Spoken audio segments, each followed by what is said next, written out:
Hello and welcome to the Neurodivergent Teens Podcast.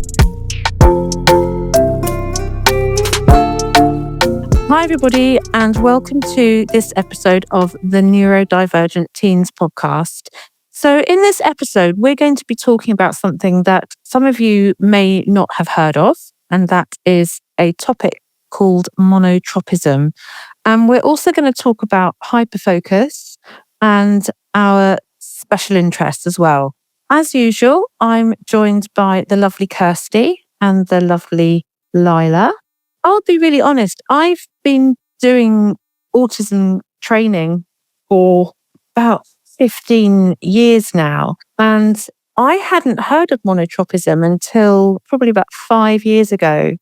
And I should have known about monotropism because the theory of monotropism was developed, if invented, if you like, by Dr. Dinah Murray and Dr. Wenn Lawson. And Dr. Dinah Murray was actually my tutor when I did my postgrad in autism. I'm sure we would have spoken about it, but I did that a long time ago now. We're not going to go into the depths of monotropism. What we thought would be really interesting is to sort of give a bit of a brief summary of what it is, but also how it impacts on us. So mono means one or single, and tropism means tunnel. So monotropism means single tunnel, basically. When I first heard about monotropism and first read about it, and particularly in relation to neurodiversity, it just made so much sense. So Lila, I know it's something that you're very interested in, isn't it? Yes, particularly because I find it simplifies how we view a lot of neurodiversity, not just autism, but ADHD and ADHD. It's kind of like an overarching reason, a sort of core on why autistic behavior presents the way it does. And it's helped me a lot, in particular, with burnout and with directing my attention, because when I learned to view my mind through a monotropic lens, it changed how I approach day-to-day stuff. It's been really helpful. Yeah. Those of us who are neurodivergent, we are monotropics. For example, for myself, I find it very difficult sometimes to start certain tasks like reports. I'm quite demand avoidant about writing reports. I have to do a lot for my job. I procrastinate a lot. But then once I get into my reports, I actually kind of enjoy doing them. And then I get kind of it's almost like my monotropic focus is pulling me along and pulling me through the task. Whenever I think of monotropism, the image that comes into my head is a water slide. You know those water slides, the flumes, like the tunnels that you go in? Oh, yeah. Yeah. Yeah, and that's kind of how I think of it. It's a little bit daunting first getting on the water slide, but then when I get into it, you just kind of swept along. Sort of like a flow state. Exactly that, Lila. Exactly that. That's a really big part of monotropism, is kind of accessing a flow state of being equally challenged and equally interested in the task at hand. That's a big reason why procrastination is such a killer for a lot of neurodiverse people, is because getting into situations where we feel like we can be challenged enough or have our interest held long enough kind of prevents us from being put into a flow state. That's a whole other thing, but yeah. Streamline focus. I feel like I have tunnel vision. Similar with report writing. When it would come to university assignments, the amount of times that I've done something the night before or 2 days before when I had 6 weeks to do it.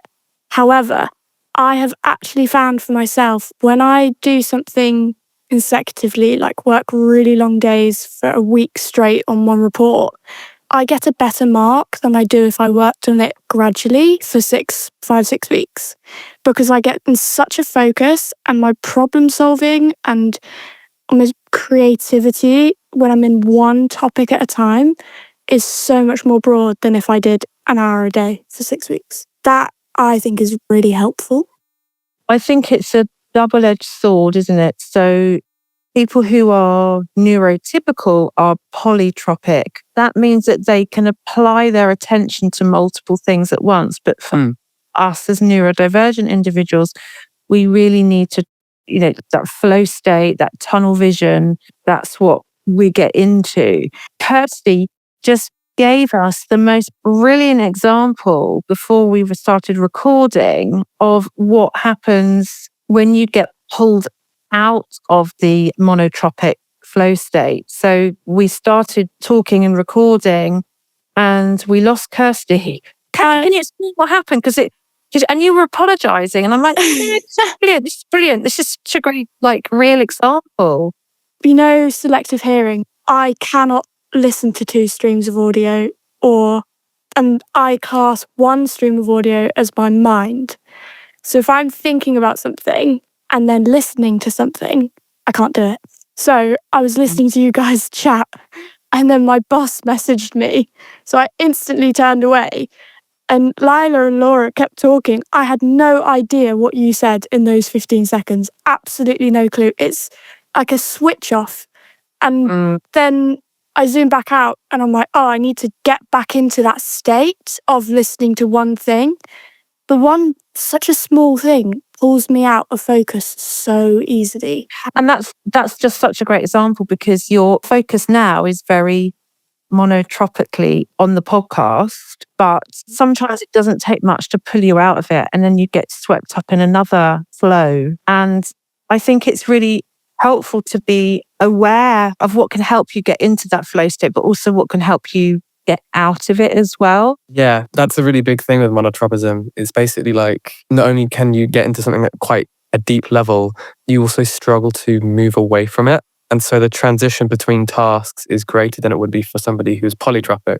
And we know that neurodivergent people, particularly autistic people, really struggle with transitions, and monotropism can really help explain that. For example, some of you listening to this, you might really like routine, and routine and structure might really help you with your anxiety in terms of I like to know what's happening next. I like to know what it's going to look like. I need to know what to expect. And again, that can be explained by monotropism, because when you don't have that kind of security of knowing, you're kind of pulled out of your monotropic state, which is comfortable and familiar and safe, and taken into something which doesn't feel the same. So for example, my husband, who's autistic, is very, very routine based, and it causes him huge anxiety and stress if he can't do the things that he wants to do every day at the same time. I mean, that's another big part of monotropism, is it isn't simply attention alone, it's also emotional regulation and sensory regulation. Monotropic people will often have less well-regulated sensory profiles and higher emotional needs, likely as a result of the slower transition time between different stimuli, and the fact that we kind of tend to focus on one thing and get very upset, or at least very dysregulated, when that one thing changes. And that's one of the reasons it's called the unified theory of autism, as generalizing as that is, because it kind of relates to so many different aspects of neurodiversity. Absolutely. And again, you might have noticed if you've listened to a few of these podcasts, but I love analogies. They really help me kind of understand things. And the analogy that I use to explain monotropism for me is, when I'm in a monotropic flow state, it's like I'm riding a bike on a really nice smooth road that's going a little bit downhill, so I can just sit on the bike and just enjoy the ride, and it almost feels effortless.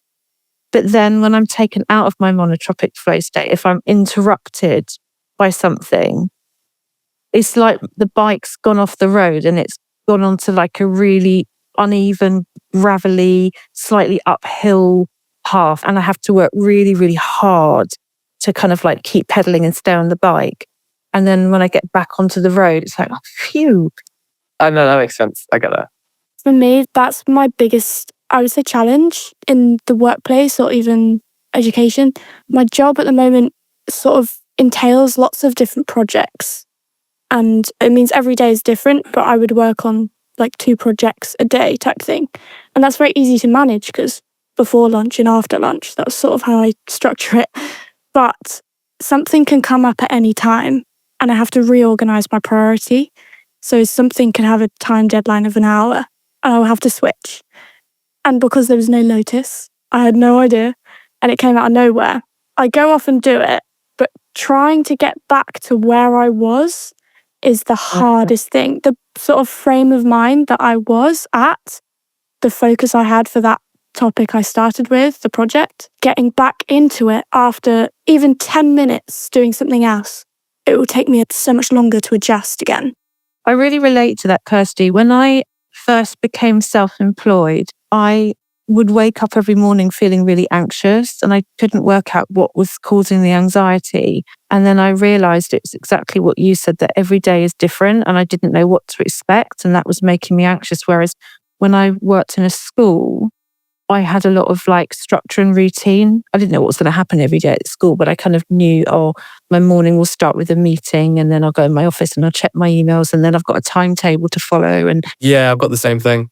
It's really nice. It makes the day pass, not quickly, but like it's never sluggish. It always feels like everything's happening exactly on time. That's quite soothing, I guess.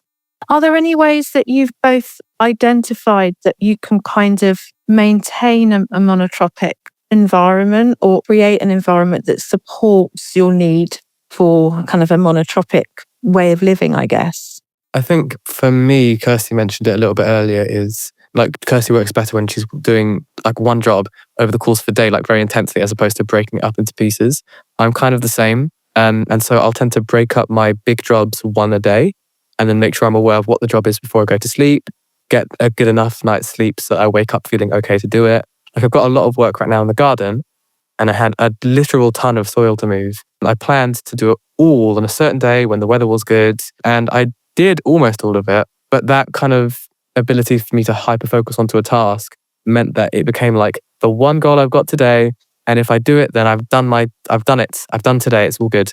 And that's kind of how I apply my mind to topics, is less breaking it up into little pieces, but doing really big tasks once and then assigning a specific day for that task, because otherwise I will just kind of put it off forever. Yeah, that's good advice. How about you, Kirsty? Is there anything else that you find helps you? Yeah, I sort of brushed on it, but all of my senses, like if a room's too bright, that will take away from my focus, any background noise. So I do as much as I can in terms of lighting and headphones and whatnot in various environments. And those little things, I think, add up. Also, if I have to change tasks, if something has to be moved, it's learning how to accept it in the moment and try not to get super peak anxiety, where that is very easily reached, to go from 0 to 100 quite quickly. But adjusting to the fact that it's okay that change happens sometimes. That takes time, I feel, for me. But then I've always made sure to write down everything. I've mentioned it so many times. I have to write down everything to remember it. So if I have to change tasks, if I'm in the middle of a thought process, I will write down that thought process. So it's slightly easier to pick back up again because I read my thoughts in a way and it can guide me back onto the path a little bit. Rough notes at any point is very helpful. Yeah, that's really helpful as well. I think the other thing that can also be really helpful is communicating that with other people as well. So, for example, I will say to my family, I am going upstairs to write a report or work on something. Please don't interrupt me, because I find being interrupted when I'm in that flow state incredibly frustrating. It can make me quite irritable, actually. If I'm interrupted, I'm a bit like, what? It's not a gentle kind of like transition out. It can feel quite that I'm being yanked out of the flow state. It makes me feel quite agitated. I think explaining to people around you, whether it's at home or it might even be schools need to learn about and colleges need to learn about this, don't they? They need to understand the impact of it. Is there anything else that either of you want to say about monotropism? For me, the biggest benefit is being able to focus so deeply. Our ability to problem solve and link various factors of a topic together is a ND superpower. It's been so useful in my education and workplaces, and being able to achieve really highly as something is something to be proud of, I think. Lila, is there anything else you want to say about monotropism?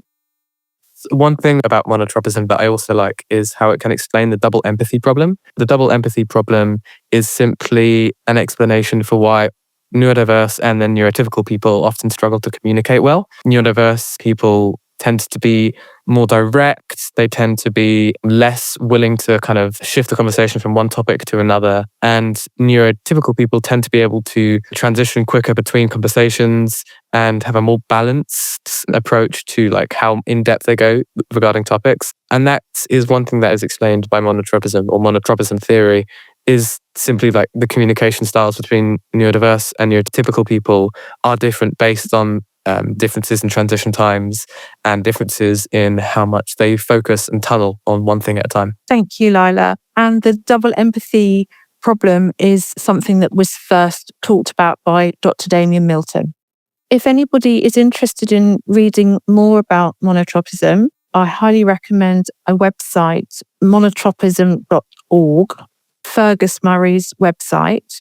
So Fergus Murray is Dinah Murray's son, and he's really kind of continued the work and talks a lot about monotropism.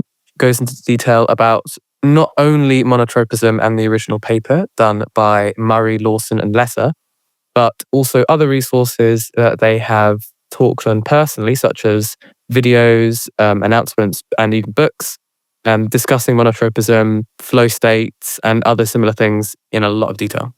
There's also a quiz that you can do, which will actually help you identify how monotropic you are. I've scored so highly, actually.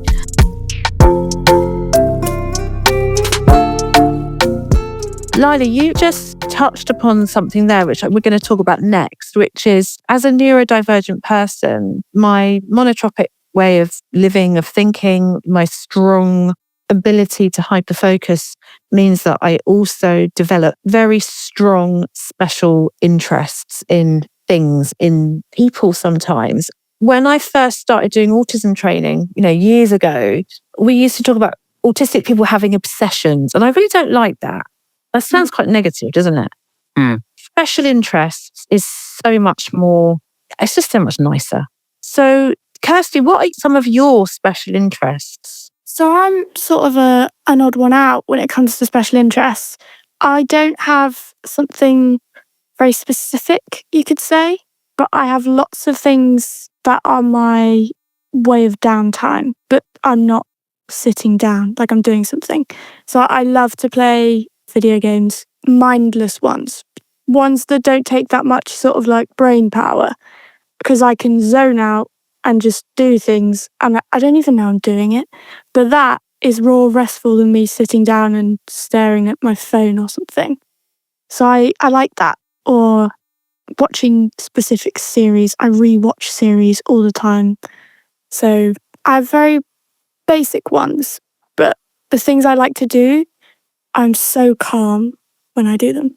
So it's obviously very regulating for you to be engaging in those things. Yeah. It's like a routine. Like after work, I will do something that I enjoy rather than have a lie down. What about you? Well, I have some that are kind of long-standing special interests. So I have quite a lot, actually. So I love a disaster, I have to say. So Titanic, there's been quite a lot of stuff recently on the TV, documentaries about the Boxing Day tsunami. So I watched every single documentary on that. Some of them I've watched before. The Hurricane Milton that just happened, I tracked that day and night. Did you? Yeah, I was so interested in it. I was like, I need to know where the hurricane is right now. Why? Not sure.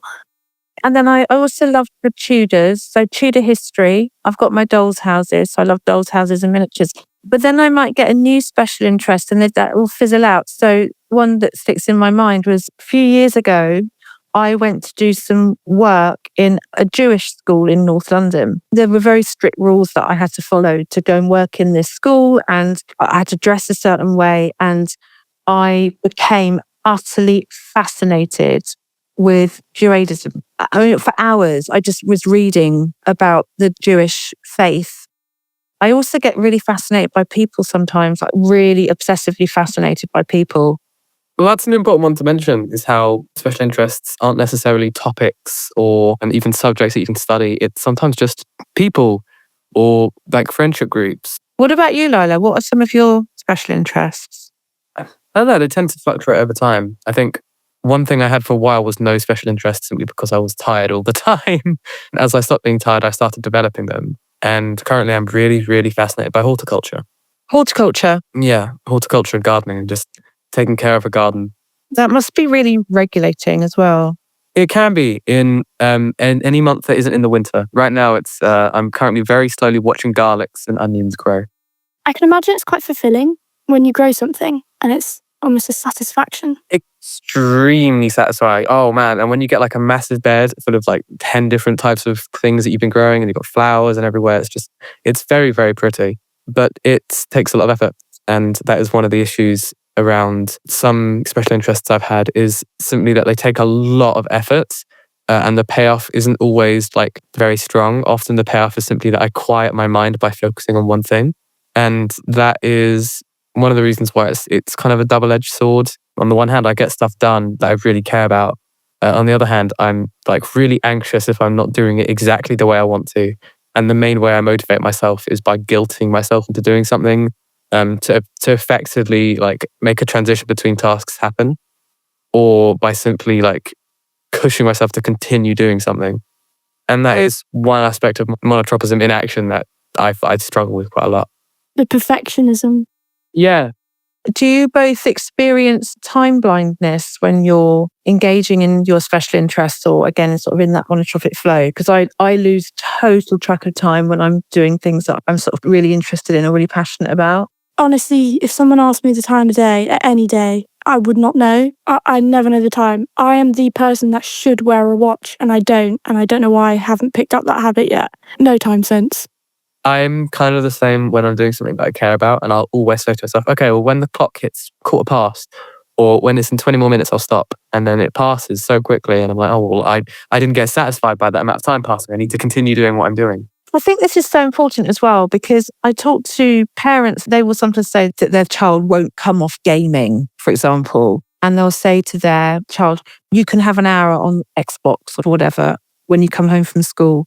And then you need to come off and you need to do X, Y, Z. And I always say to parents, there's absolutely no point saying that to a neurodivergent child. Like, if they understand the concept of what an hour is, because obviously sometimes the child is too young to understand that anyway, they will completely lose sense of time. Like an hour when you're doing your homework might feel like an eternity, but an hour when you're doing something that you love, it will just feel like minutes. So it doesn't support your child at all with like transitioning, because the concept of time doesn't exist sometimes for neurodivergent people. I actually put in my work calendar every hour just a notification. So it pops up on my screen and I know that an hour's passed. Because there are so many times that I will think it's 10 a.m. and it's like 1 p.m. and I have no idea. So having that little corner notification just sort of makes me look at the clock, because I forget the clock exists. I think that's such a great idea, Kirsty, because I do things as well. Like, for example, this week, I was cooking something in the kitchen. I was actually making rice pudding for my dog. And I had it on the stove. And then I went to my computer, sat down, thought, I'll just check my emails, got completely sucked into looking at emails, responding to emails, and then realised I just left this thing of rice pudding on a really high heat and it all bubbled over. I burn toast all the time. I will never learn to cook toast properly because it's 2 minutes. It's too short of a time frame. It feels like 10 seconds. I just want to say one more thing about special interests. For me, as a neurodivergent person, there is nothing better than someone expressing genuine interest in your special interest. Yes. Yeah. And finding someone who shares that special interest. If you're listening to this as a friend or parent or someone who works with neurodivergent people, then please do that. Please take a genuine interest in their special interest. Even if you think this doesn't sound that interesting or this doesn't seem very appropriate. So one of my friends thinks I'm really weird because I've got dolls' houses and I'm 50 now. And I was a bit like, oh. So please don't invalidate people's special interests. You don't need to justify them. No, you don't. You don't have to justify your special interests. I love hearing what people's special interests are. It's one of the best things to talk about. Thank you, Lila. And thank you, Kirsty, for sharing your insight into that. It's such an interesting topic, isn't it? As I say, first time I heard about it, just kind of blew my mind, really. So thank you very much for listening, everyone, to this episode of the Neurodivergent Teens Podcast. And we look forward to chatting with you again soon.